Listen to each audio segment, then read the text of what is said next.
Today, we are going to host the very first exclusive Isopod Olympics, which means we will first need to go on an isopod hunt. But you are probably wondering, what is an isopod anyway, Miss Leanna?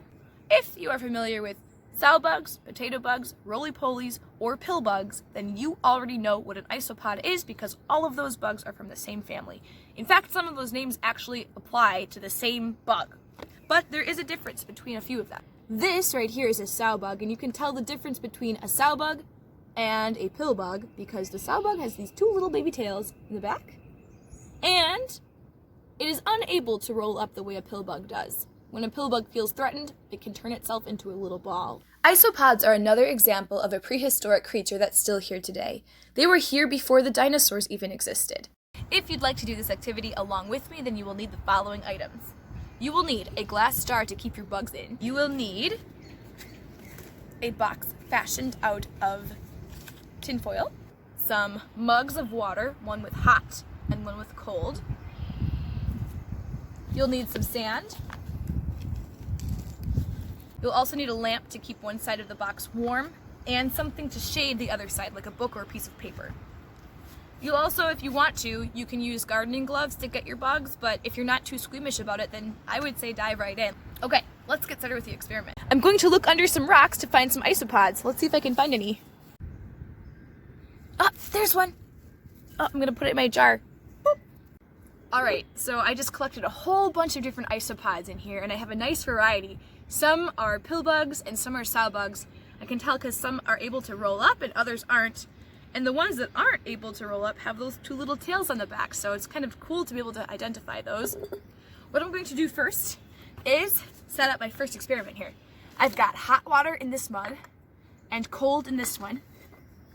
I'll put my box right on top like this so they can feel the difference. And I'm going to put my bugs right in the middle and see which one they're more attracted to.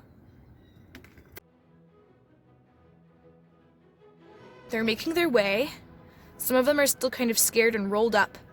But as they become more comfortable, you will see them choose a side, I think. And we'll see which one they decide to go to. I see one right away that went over to the colder side.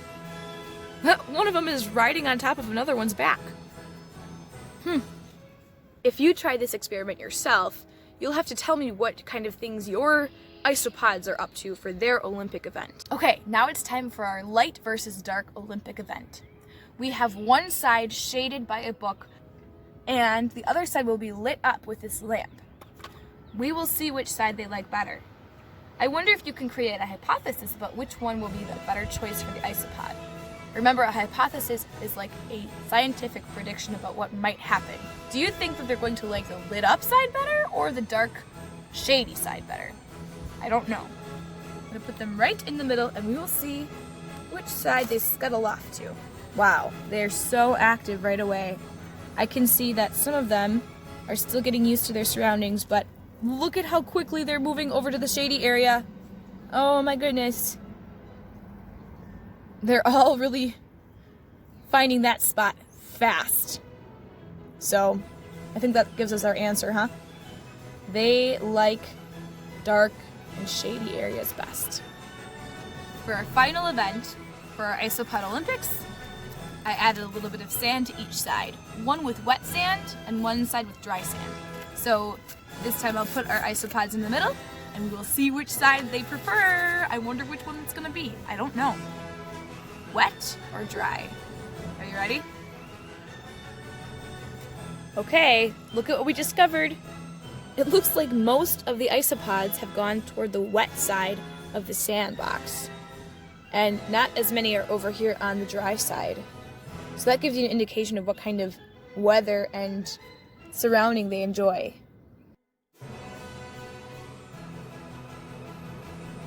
We have one more feature for our Olympics. It's a rock climbing isopod event. Looks like we only have one gold medalist, and it's this guy. Congratulations! Woo!